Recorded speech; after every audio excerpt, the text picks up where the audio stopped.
Welcome to my channel. I'm the Melted Snowflake. You probably know me from Instagram.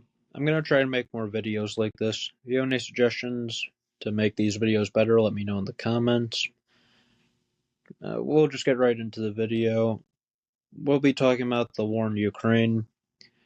After Trump won the election, things kind of started to simmer down a little bit. There were a lot more talks of peace. The war was dying down. After everything started to slow down, Russia decided to attack Ukraine again.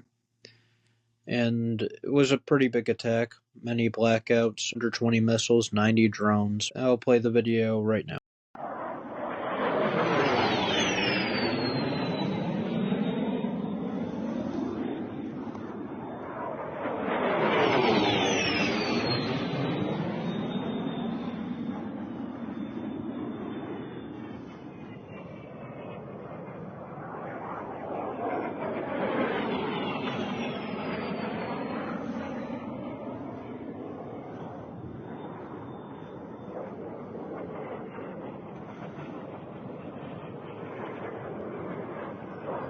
Maybe it was to gain more ground in Ukraine, or maybe it was to prevent Ukraine from gaining more ground and keeping more territory.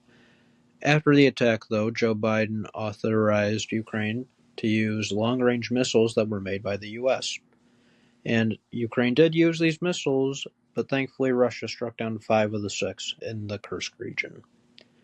Afterwards, Putin updated the nuclear doctrine to include attacks made with other countries' weaponry as a joint attack. Things were clearly escalating, and we even closed our embassy in Kiev. Biden ended up deciding that Ukraine should also be able to use landmines. And how did Biden respond to the press when we asked about the escalation? Well, of course, he ignored them on 2 separate occasions.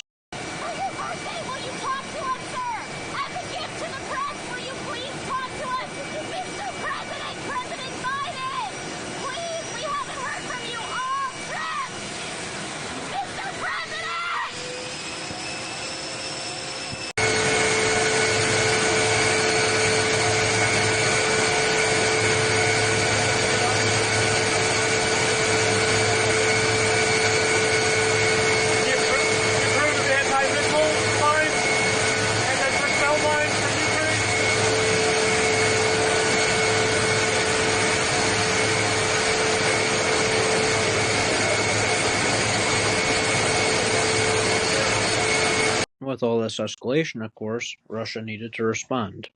So Russia launched an ICBM. After he launched it, he released a statement that he was pretty proud of the attack that went on in Ukraine. And we even later found out that the US has no means to shoot down the missile. But if you didn't think things could get any worse, Biden decided to do one of the dumbest things ever, and he was discussing giving nuclear weapons to Ukraine. And on top of all that, Ukraine decided to launch another attack with US weapons on the Kursk region again. А, ну это беспилотники. Ух ты, а что это такое?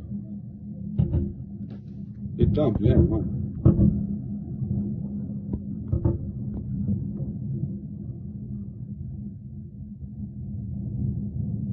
А что это такое?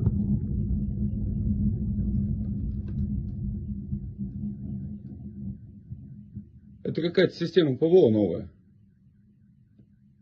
Охренеть.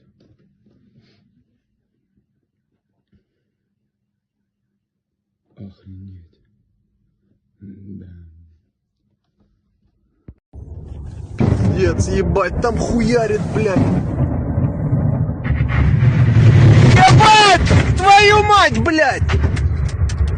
Пизда нахуй!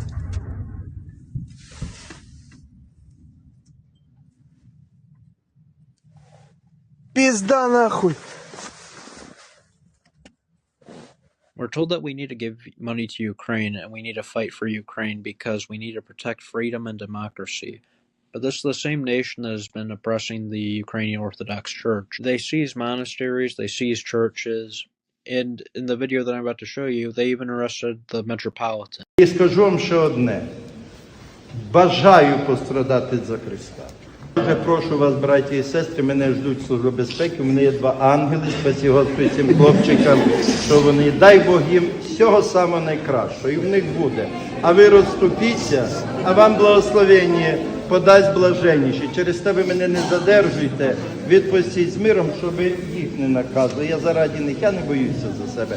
Через те благословення вам дасть блаженніший, і хай хранить вас. Ми з вами, владика!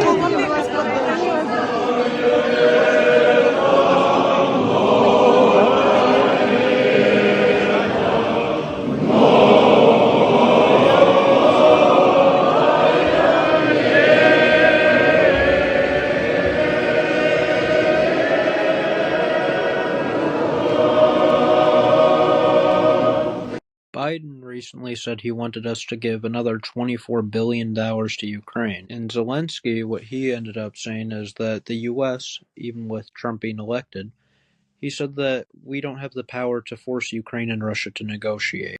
Перше, сильна Україна. Вона повинна бути сильною для будь-якої дипломатії. Хочу ще раз це підкреслити. Але США не лише потенційний посередник в переговорах, це країна, яка надає величезні обсяги допомоги Україні і яка може спонукати нас до того, щоб ми сіли за стіл переговорів. Який меседж ви отримали від Дональда Трампа під час тих контактів, які у вас з ним були? Тобто як він каже? Він каже, я стану президентом і сідайте за стіл переговорів. Як це виглядає? Я думаю, що він так не каже. Ми незалежна Україна, і мені здається, в час цієї війни наш народ, і я особисто в перемовинах зі Сполученими Штатами Америки і з Трампом, і з Байденом, і з іншими європейськими лідерами довели,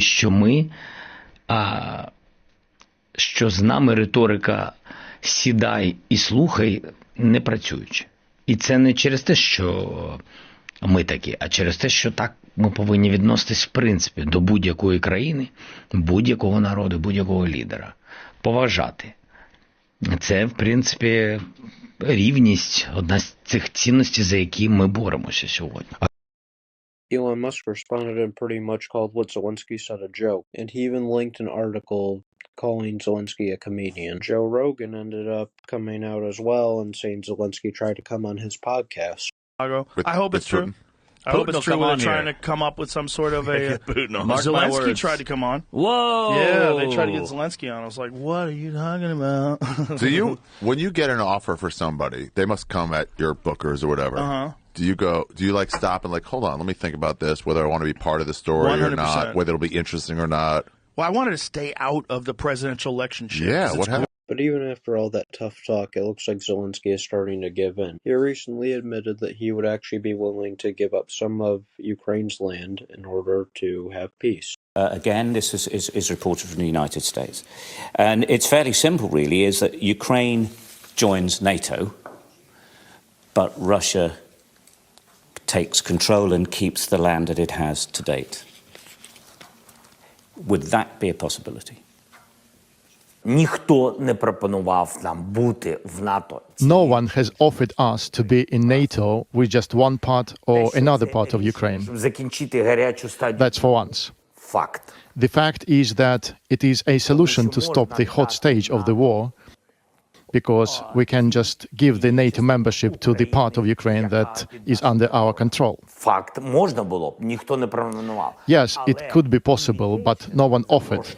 Треба робити. But the invitation must be given to Ukraine within its internationally recognized border. Ви не можете давати тільки частині. You can't give invitation to just one part of a country. Why?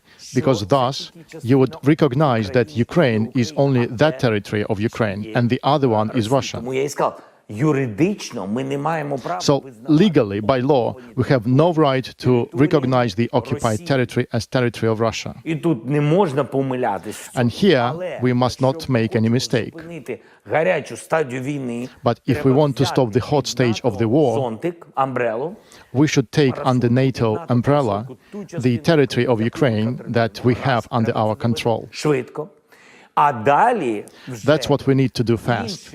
And then Ukraine can get back the other part of its territory diplomatically. Ось що я сказав, що таку пропозицію So, and this proposal has never been considered by Ukraine because no one has ever offered that to us officially. не запропонував. We Юридично can't, by law, recognize our territory, Ukrainian territory, under occupation of Russia as Russian. That is impossible. That is against the constitution of Ukraine. I understand completely your position. It is interesting, though, because it seems to me you have moved to a point that if you could get your NATO membership, you would have accept that we could be moving into a ceasefire and potential talks, peace talks, and at some point in the future, you would consider diplomatically how to get your land back. That's quite a big step, because you're never going to accept that it's Russia's, but as you say, physically, they will hold it. But it could bring the war to a close. A lot of different countries proposed a ceasefire. So the question is, ceasefire where? That is the question. The second point is, if we speak ceasefire, guarantees that Putin will not come back. Mm-hmm. And in this case, I commented you about NATO. Yes, NATO immediately the part of Ukraine. And we need it very much. Otherwise, he will come back. Otherwise, how we can go to ceasefire? Mm-hmm. So it's for us, it's very dangerous. That's what I meant. We'll have to see what the details are later. It sounds like he wants to join NATO, but until then we need to know what the land territory will look like. France and Britain have been talking about whether or not they should send troops to Ukraine. Poly market right now has about a 45% chance of the war in Ukraine ending within 90 days of Trump's presidency. Hopefully this war will end soon, and it looks like that it will, but let me know what your thoughts are in the comments below. Thanks for watching, and I'll see you next time.